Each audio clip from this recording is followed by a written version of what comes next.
makita ang mga kamay ng mga CLB participants for today? Sige nga po. Ayan. Para hindi ko na kayo aalisan ng aking mata. Yan. Okay? Thank you po. Okay. So as earlier said by Bro Ariel, this is the fourth and final talk of our first module. And yun lang naman yung ating the basic truths of Christianity. Ang katotohanan sa pagiging isang Kristiyano. Napakahalaga nitong apat na ito. Do you believe in the first three talks? Naniniwala po kayo dun sa tatlo? Okay. The first three talks is all about the Holy Trinity or Banal na Santatlo. And I remember, I once heard from a homily of Father Bimbo, the late Father Bimbo of Tambo Parish.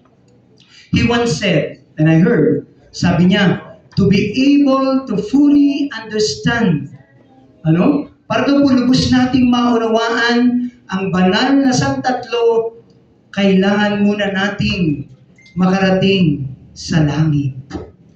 Yan. Sino po sa hall na ito ang gustong makarating sa langit? Aba, parang kakaunti. Another chance, ha? Because God is a God of second chance, I'll give you one more chance. Sino po sa hall na ito ang gustong makarating sa langit? Yan! Di ba? Ngayon na, sis? Wag muna. Bakit? Meron ba tayo? Dahil ba ang sarap pa ng buhay natin ngayon dito sa lupa? Tumatango, no? Dahil ba nag-enjoy ka pa sa iyong negosyo, sa mga material na bagay na yung nakakamit ngayon? Hindi. Or baka naman, ayaw mo pang umakyat sa langit dahil meron ka pang mga bagay na hindi mo kayang iwasan, hindi mo kayang iwanan, at kailangan mong ihingi muna ng tawad. That will be our topic for this afternoon. Yan ang pag-uusapan po natin, repentance and faith. Okay? Ano po kaya ang... Ayan. Okay, sige po. So this will be our goal for this afternoon. First, to help the participants, attention participants, to help you turn away from everything that is incompatible with a Christian life. Again, the word is to help you. We are not here to command you, to give you orders, to oblige you, no? We are here to help you. Kasama yung mga servants dyan sa likod, to help you repent from sins, turn to Christ with faith, and ask for the full life of the Holy Spirit. Okay? That is our objective. Okay. Let me start with a verse from the book of Mark. And he said, Jesus appeared in Galilee proclaiming the good news. Nung panahon po ngayon, si Juan Bautista, siguro narinig niyo si Juan Bautista, ang naghahanda ng dadaanan ng ating Panginoon, ay pinahuli ni Herodes that time, nung mga oras na ito. Ipinahuli siya kasi siya yung hayagang kumukontra sa pagpapakasal ni Herodes kay Herodias, na asawa ng kanyang kapatid. Sipin mo nga naman ay hipag mo. Ay yung pakakasalan at aasawahin. Talagang sa mata ng Diyos yan ay pagkakasala. Kaya't hindi pumayag.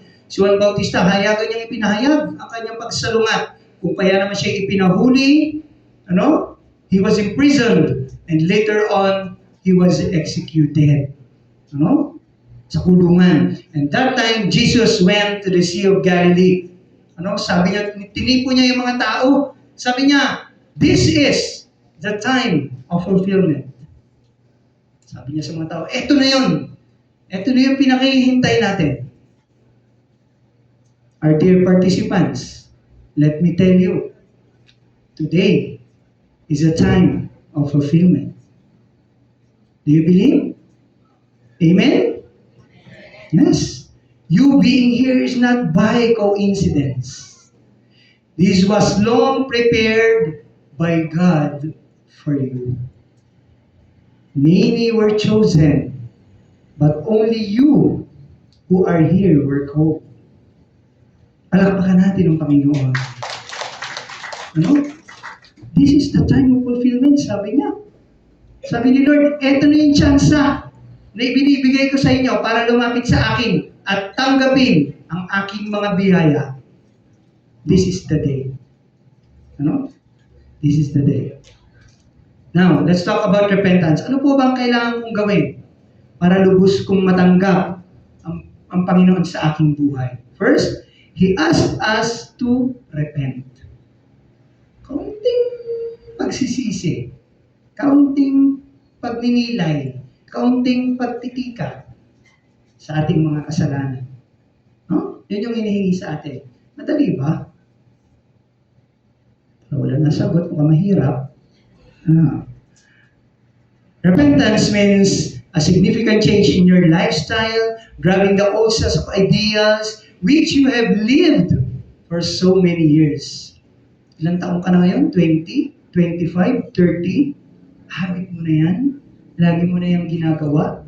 Kahit na alam mong medyo mali? Yan ang gustong baguhin ng talk na ito. Repentance and faith. Ano?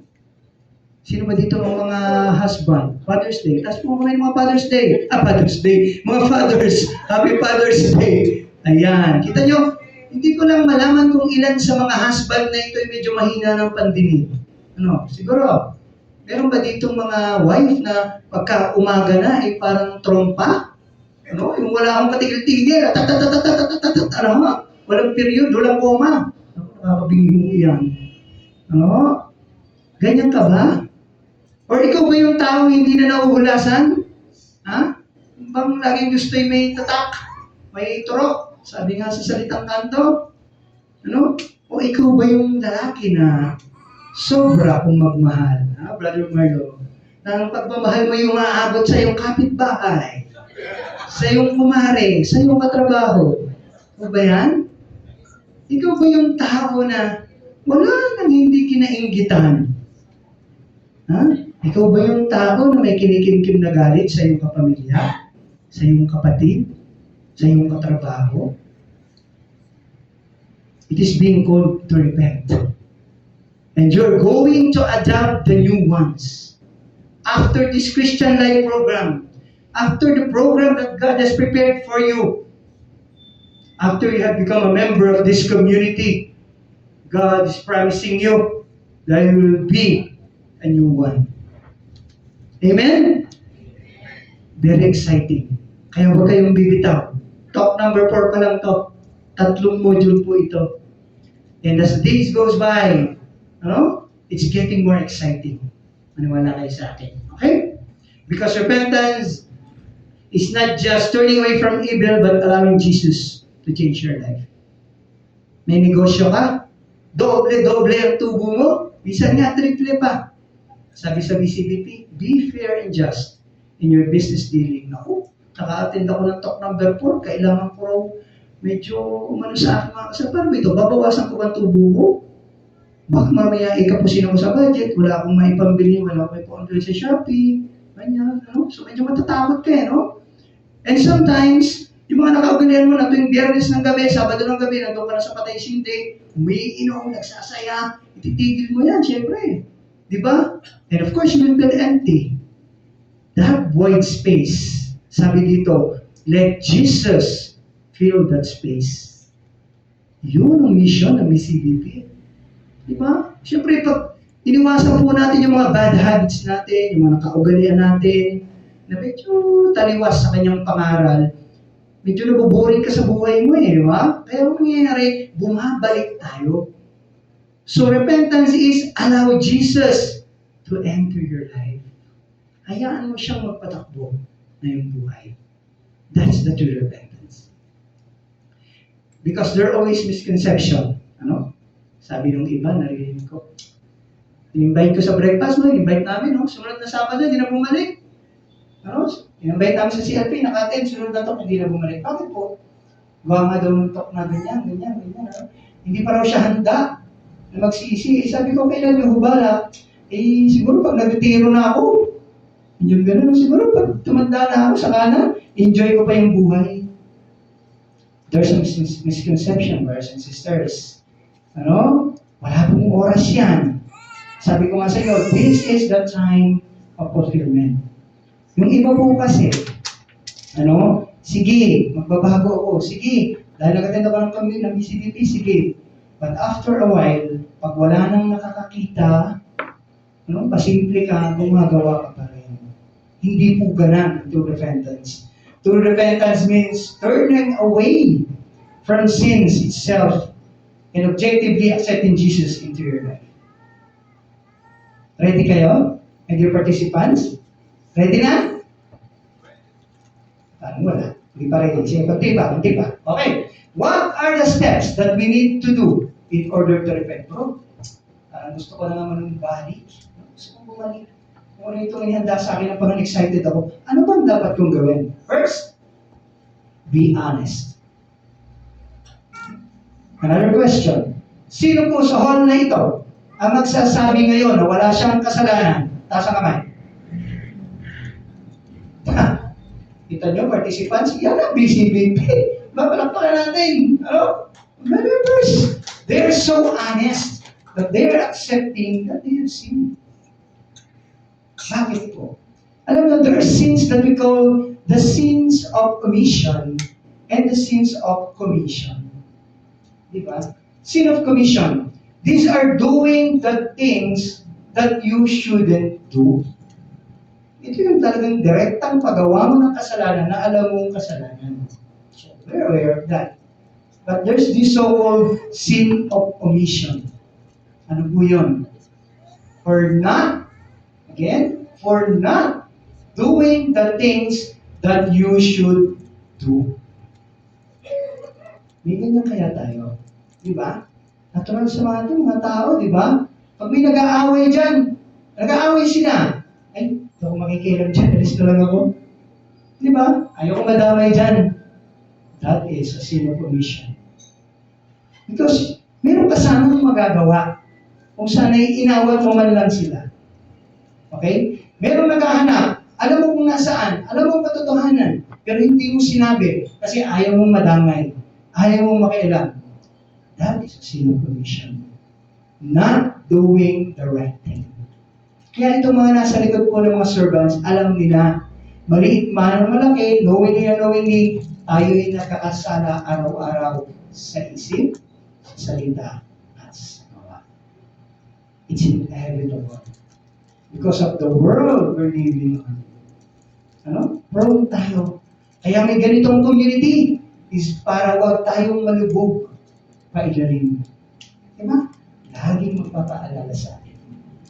This is the first one in order to repent. Be honest. Next, exercise humility. Huwag niyo pong sabihin na ikaw ay presidente ng isang kumpanya, ikaw ay mayaman, ikaw ay sikat, ikaw ay matalino, hindi mo na kailangan yan. Brothers and sisters, kung kayo po'y naniniwala sa Diyos, dapat maniwala tayo sa Kanyang walang hanggang awa. Bagaman yan ay walang hanggan, kailangan mo pa rin niyang hanapin. As early as now, magbalik loob tayo sa Kanya. This is the chance. Sabi ko nga sa inyo, hindi lahat ay tinatawag niya. Kayo lang na mga narito ngayon. And you're so lucky and so blessed for that. Another thing to do in order to repent, renounce your sins.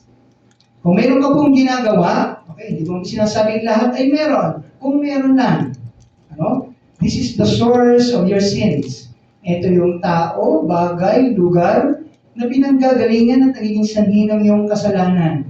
Sabi dito, you have to renounce. Itakwil, talikuran. Meaning, you will turn from it 180 degrees. Tatalikuran mo siya at lalakad papalayo. That's the true repentance. Talikuran mo siya. Hindi yung buhat dito, you will turn only 45 degrees or 90 degrees. Nandito ka lang. Makikita mo pa siya sa left peripheral vision mo, so pwedeng mapalingon ka pa. Matutokso ko ulit. Do not overturn 180. 80 to 170. Bakit? Nasa right peripheral vision mo siya. Pwede ka uling matukso. At huwag kang paikot-ikot sa iyong kasalanan. Ikinumpisal mo ng kabilang linggo, this coming week, ikinumpisal mo ulit. Ayaw po ni Father Long. Sabi ni Father, pag naikumpisal mo lang minsan, yun na yun, hindi mo na ng tawad as much as possible. Huwag mo nang uulitin as much as possible. Ano? Kasi yun ang true repentance. Another step is ask for forgiveness. Paano? Let's go to confession. Okay, honestly tayo. Heart to heart tayo. Sino po sa ating participants? Kailan po ang huli niyong confession? Can I hear it? Kailan po? June. No? Palakpakan po natin si Esther. Ano? Dito lang. Ito lang. Wala to. Kakukumpisa lang niya. Yung iba po, kumusta? Kailan kayo rin na magpisal? Hindi naman siguro ng first communion ng grade 3, no? Hindi naman ng grade 3 pa. Baka ng grade 3 pa kayo magpisal? Umuman yan. We should be regular. Asking for forgiveness. Of course, you can ask in your prayers. Ano? Pero iba pa rin yung humingi tayo ng kumpisal sa pari. Okay? So let's do this. After this program, after this talk, let's go to church. Let's ask for forgiveness. Iba yung mararamdaman nyo. You will feel cleansed. You will feel the presence of the Holy Spirit. Kasi kaya hindi siya makapasok dyan sa atin, sa puso natin, because it is full of everything. Full of your desires, full of your anger, full of your anxiety, bitterness. Let it go. And let God fill the emptiness. Okay? You need to get a personal relationship with God. How are we going to do this? Through prayers. Yun lang. Saan? O ang sandata namin dito. Lahat po ng naririto, ng mga members and servants, all of us have our own stories. May kanya-kanya kaming pinagdaanan. Ngunit ano ang nagdala sa amin sa community dito? Ano ang nagpatagal sa amin dito? Taking 14 years, 15 years, 20 years, meron pa yata mga 25 na dyan. Bakit tumatagal? It is through consistent relationship and personal relationship with God. Kami dito, we have our own prayer time. We have an own prayer altar. Kung medyo mayaman-yaman ka, edi prayer room. May mayaman sa amin, prayer room ang tawag eh. Isa kaya ho namin average lang, edi prayer altar lang mo. Anything will do as long as you pray. It doesn't matter whether you're standing, kneeling, you do it in your house or in the church, you do it by yourself or other people, as long as you are praying. Amen? Yun ang mahalaga. You set your regular prayer time. Pag sinabi mo sa sarili mo, mamayang gabi, Lord, sige, nangako ko sa iyo, tuwing alas 10 ng gabi, magdadasal ako. Kakausapin kita dyan sa aking altar. So, every 10 p.m., dapat pupunta ka doon para kausapin siya. That is how you build a personal relationship. Lagi kang pupunta ng alas 10 ng gabi, magdadasal. Bakit? Aantayin ka ni Lord doon. Pag hindi ka pumunta, ikaw, di ba, sunduin ka? Gusto niyo, sunduin na kayo. Kaya kayo na pupunta. Aantayin kayo doon. Huwag niyo siyang iinjanin. When you made a covenant, when you made a commitment, do it wholeheartedly. Mararamdaman niyo yan. As you go along, hanap-hanapin na ng iyong katawan, ng iyong buhay. Sarap sa pakiramdam. Kita niyo yung mga members na yan, mga DL yan. Kita niyo mga ngiti. Ngiting tagumpay. Diba? Ngiting tagumpay. Despite of everything that is happening in their lives. So ano ba yung mga example? Para malinaw. Ano yung mga example na kailangan hihingi ng tawad? Sige. Our dear participants, sabay-sabay po tayo. Basahin natin from Romans 1:28 to 31. On my mark, 3, 2, 1, go! At palipaasay ginagaling manila ang mga kilalanan ng Diyos. Pinabayaan sa sila ng Diyos ang kanilang masamang pag-isip upang pagawin ang pinarahan.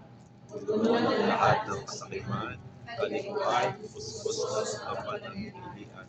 Pagkay sa kapwa, pagkatanalo, pagkaray, pagkaibig, nakadalina, ang pagkakilang ng tubig. Nasusuklaw sa Diyos Nalalaga, mayayapang, mapagmataas, mapagmahal sa mga, suwayin sa kanilang mga magulang, mahal, di matapat, walang pagmamahal at walang. Alam mo, narinig niyo ba? Nung una yung basahin sa umpisa, ang lakas. Tapos habang tumatagal, humihina. Ano? May kurot ba? Pero nakaka-relate ba tayo? Meron ka ba dyan? Okay lang yan. Wait, there's more. Eto ba? Are you involved in Christian religions? Meron po ba dito sa ating participants? Member ka ng New Age, Science of Mind, Transcendental Meditation? Ano? Na ikinaniniwala ng mundong ito nilalang ng siyensya? Wala, sigurado wala. Dahil kung hindi naniniwala niyan, my dear brothers and sisters, look for the book of Genesis. Ano? Have faith in God. Ask for forgiveness. Hingin po natin ang tawag dyan at yan po ang katotohanan. Ano? Book of Genesis. Are you involved in the occult and its practices? Mukha namang wala ditong magikero. Wala ditong nanluloko ng kapwa. Na sa katunayan ay huhula ang kapalaran. No? It is only God who knows everything and what's gonna happen to us in our lives. It is only God, our Creator. Siya lang po ang nakakaalam. No? Kaya nga sinabing hula, ay huwag mo natin gamitin para manloko ng kapwa. Have you committed adultery or fornication? Wala. Sasabi, ano? Paghiapid. Oh. Sige. Sabi nga sa Hebrews 13 verse 4, let marriage be honored in every way, and marriage bed be kept undefiled, for God will judge the fornicators. Ano po, Lord? Sorry na po. Sorry na po. No? Have you seen against your life?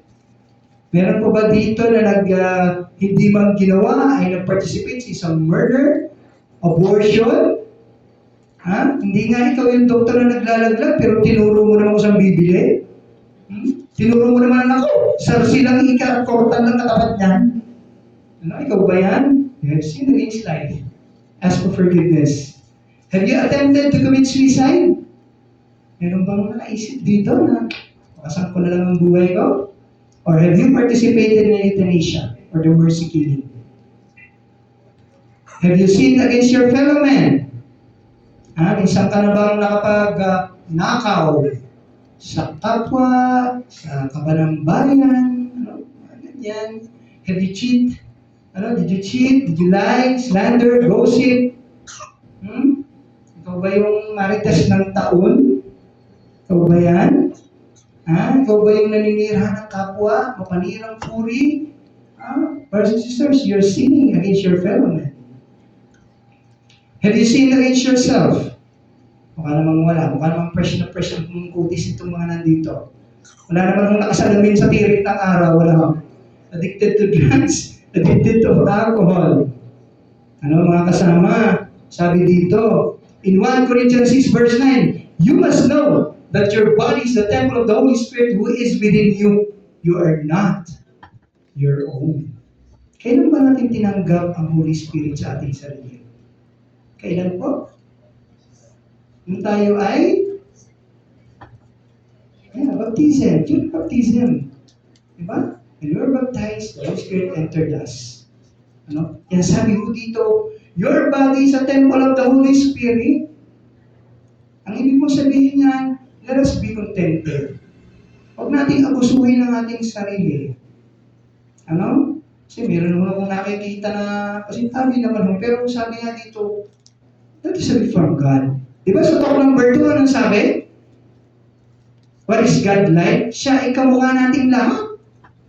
So kapag pinaratoke mo, ang iyong futures na yan, ayaw mo sa Kanya. Ibig sabihin, Lord is in many form. Kaya dapat tayo maging proud. Tayo ay maganda, pogi sa mata niya. Hindi natin kailangan ipabago. There's a difference between enhancement and changing or alteration. Kaiba po yun. Enhancement, mas pagagandahin. kung ano yung bigay ng Panginoon. Ngunit kapag yan ay binago mo kasi totally, ibang-iba na, hindi na yan yun. Hindi na yan yung binigay sa'yo ng Panginoon. Kaya pwede naman magpa-drawing ng kinay. Pwede. Yung kahit mabasa ng ulan na hindi nabubura. Ganda rin. Nakakatawa naman. Marami pero yung ilong nyo ay huwag nyo na ipalagay sa loob, sa bato. Nandito pa rin dapat yung ilong. At saka kailangan may dalawang butas. Kasi alam nyo, pag ikaw naging greedy sa iyong itsura, the more ako minsan ay napapasama. Bakit? Because God created us perfectly. Bakit? We are created on His image. That's why we're perfect. Kaya lang magkakaiba tayo. Siyempre. Pero sa mata ng Diyos, lahat tayo ay kanyang kamukha. Brothers and sisters, those passage questions that I want you to be reminded of is not for you to feel guilty or something. Hindi po. Pinag-aaralan lang natin siya for you to know. Ano ba yung mga bagay na nagagawa ko palang hindi ako aware? Na nagagawa ko pala na hindi pala naayon sa kalooban ng Diyos. Remember what God said, the best of the sinners are those who repent. Wala akong taong walang kasalanan. Even the sins, nakasala sila nung una. Ngunit sumunod sa Panginoon. Because the best of the sinners are those who repent. Sana ganun din tayo. There's always a word that comes with repentance. Sabi nga ni bro, that is faith. Kung minsan kaya hindi ka makapagsisi, kaya hindi ka makapagbalik loob sa kanya is because natatakot ka sa magiging outcome. Sabi nga kanina, natatakot ka. But if you have faith in God's love, divine providence, and God's promises, hindi ka matatakot. Look at this picture. Faith is a definite act. What can you see in this slide? What about that door? Anong wala siya? That door has no doorknob. Meaning to say, Jesus, as He wants to enter your life, hindi niya magawa. Bakit? Hindi siya makapasok. Why? Because the door that will be opening this door, which represents the door of your heart, ay nasa loob mo. Ikaw lang ang pwedeng magbukas ng pintuan na yan para papasukin siya.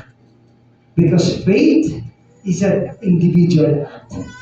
Hindi po namin kayang buksan yan. Kung ano man yung kinikinkin niyo dyan. Kayo lang po mismo sa inyong sarili. With your faith in the Lord, kayo lang ang pwedeng magpapasok sa Kanya. Faith is a deliberate act. Sabi ko nga sa inyo, hindi nyo kailangan humingi ng milagro. Hindi nyo kailangan humingi ng sign para magtuloy ng Christian Life Program na ito. As I said earlier, this is the sign of fulfillment.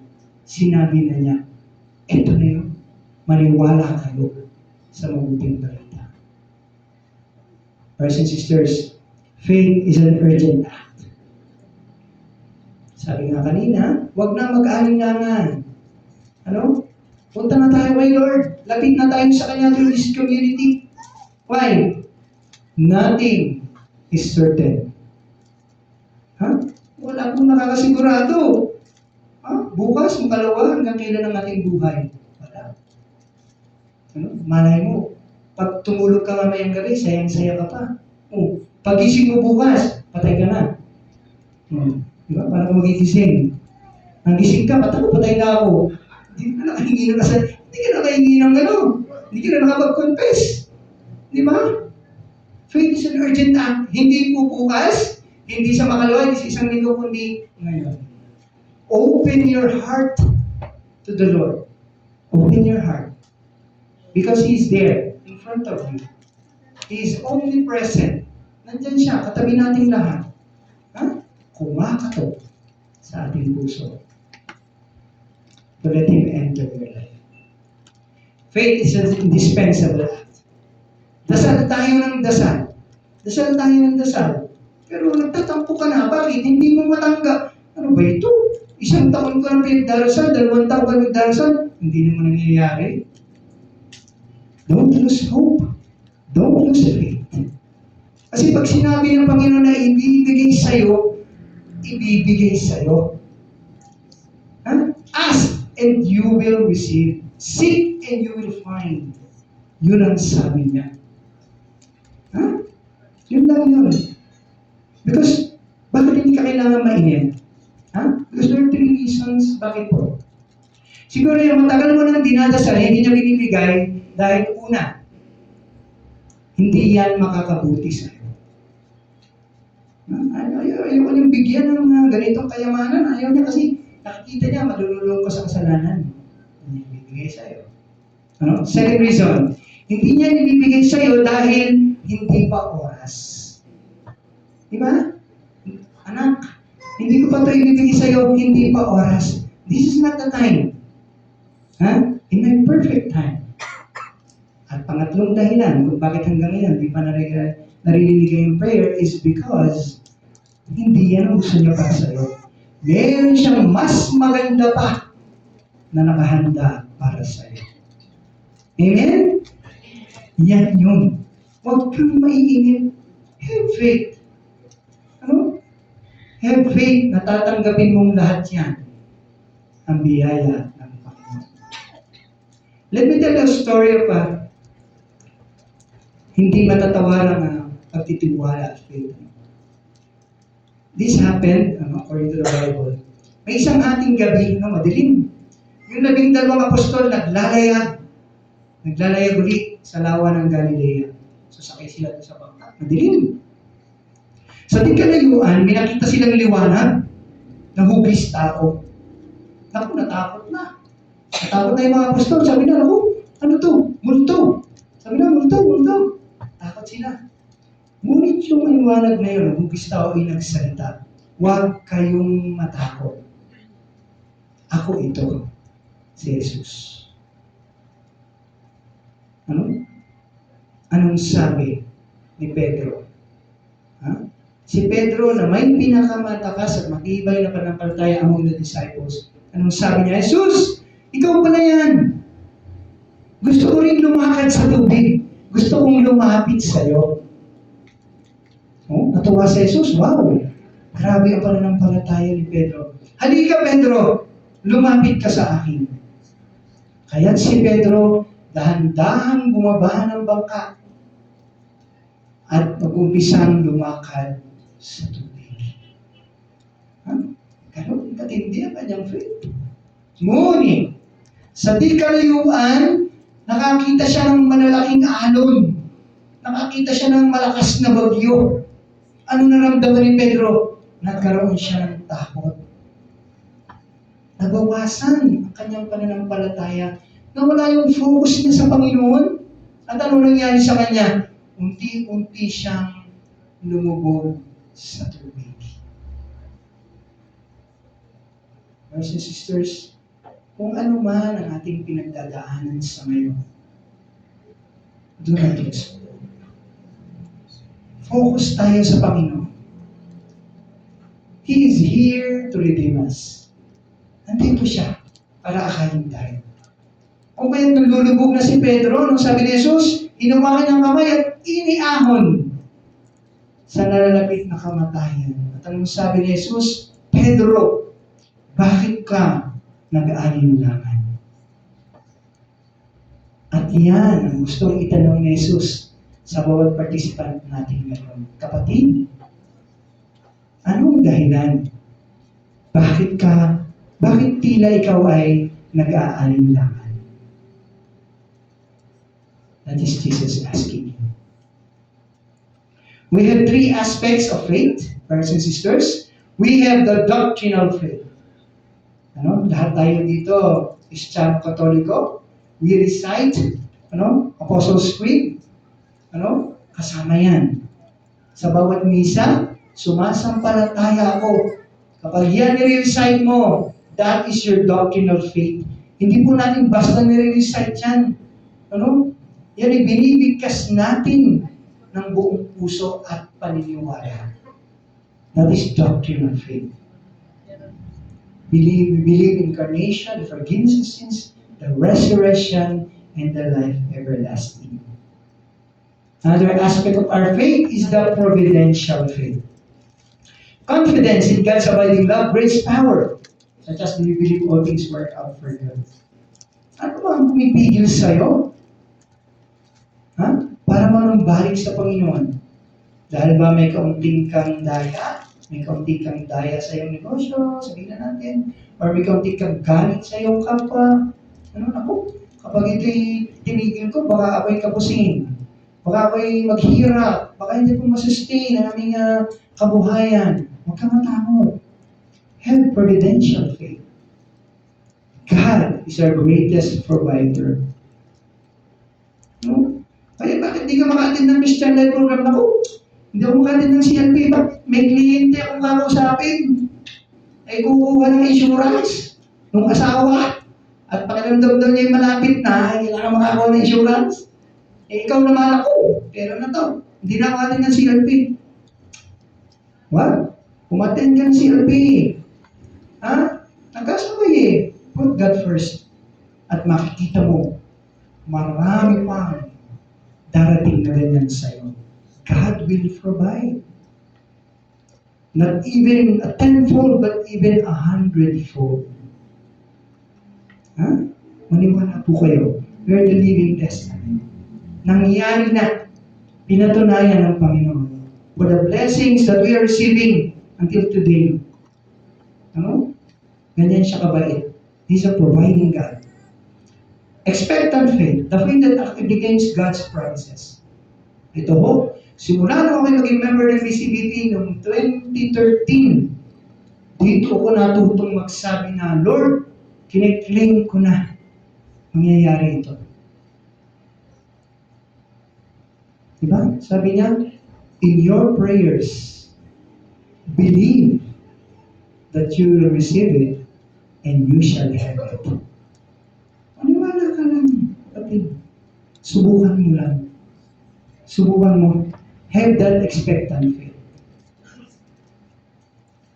In the Bible, there are 3 instances na nagpapakita ng expectant faith. Ha? Para na maniwala kayo na noon pa man, ang tao ay naniniwala na. Aside from Luke 11:9 verse 10, ask and will be given to you. Seek and you will find. Knock and the door will be opened to you. Sinasabi na ni Jesus, tumawag ka sa akin. Manalangin ka at ibibigay ko yan sa'yo. Hanapin mo ko. Hanapin mo ko si Jesus at matatagpuan mo siya. Ngayon na natagpuan mo siya, huwag kang bibitaw. Because He will open the door for you. Expect that. The wedding at Cana. Ano? Ito pong wedding at Cana, this is the first miracle that Jesus made. Ayaw pa niya eh. Kasi sabi niya, hindi pa oras. But during the wedding in Cana, ano? Yung host ng malaking piging o malaking kasalan, naubos yung wine. Naubos na, ang dami pang tao. Bata pa yung oras. Hindi pa nalalasing yung mga tao. Noong kasing panahon, habang tumatagal yung gabi, doon sinaserve yung wine na hindi masarap. Kasi sa una, yung masarap muna habang nalalasahan pa. Siyempre, pag lasing na, wala nang panlasa, mukha na rin masarap yun. Kaya kailangan ng wine all throughout hanggang sila'y manawa. But in the middle of that wedding, naubos yung wine. Si Maria, na ina ni Jesus, with expectant faith, lumapit siya sa anak niya. Sabi niya, Jesus, kailangan ko na yung tulong. Sabi ni Jesus, ngunit hindi ko pa po oras.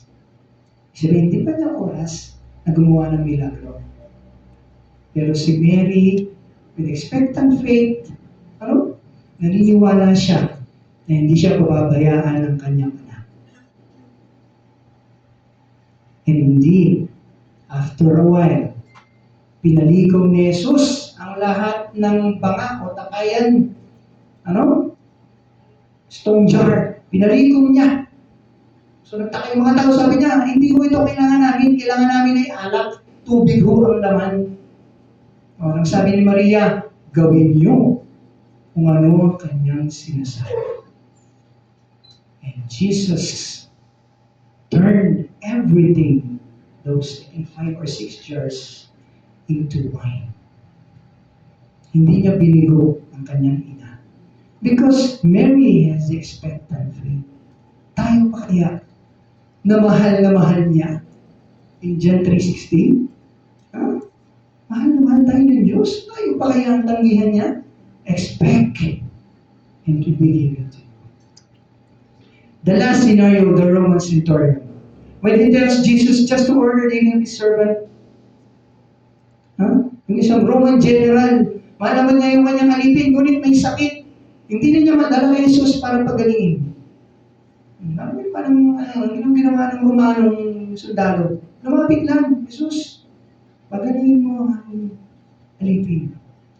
Naniniwala ako na sa salita mo lamang ay gagaling na sila.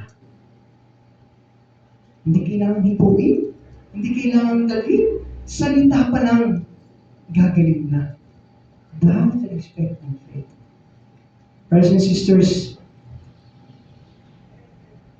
2,000 years ago, Jesus gave that challenge to all the people. And today, ngayong hapong ito, Jesus is also telling us the good news. Handa ka na ba? Handa ka na bang tanggapin siya sa buhay mo? Our dear participants, let me ask you one more time. Will you accept Jesus in your life starting today?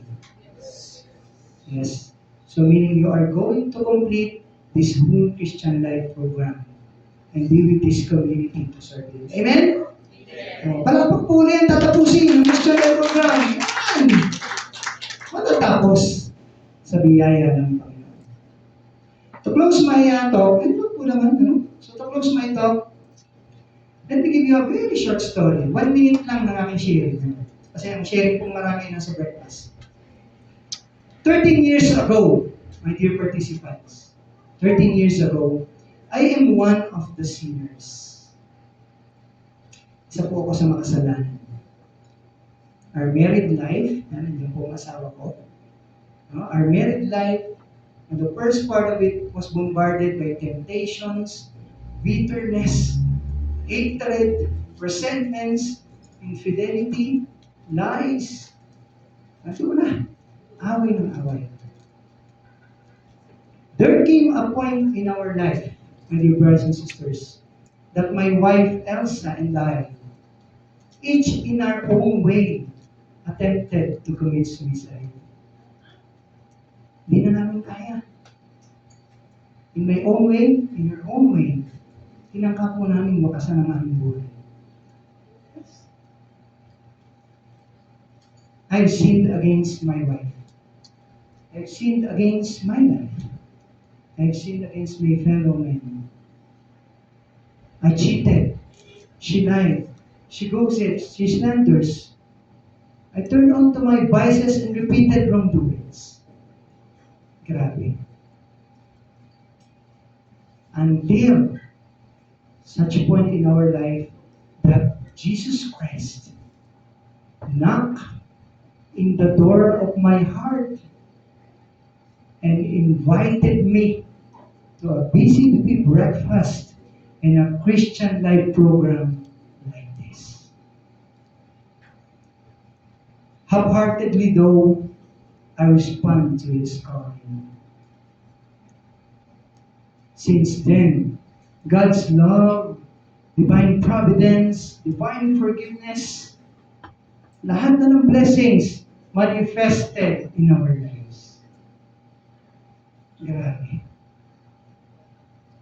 It's more than I deserve.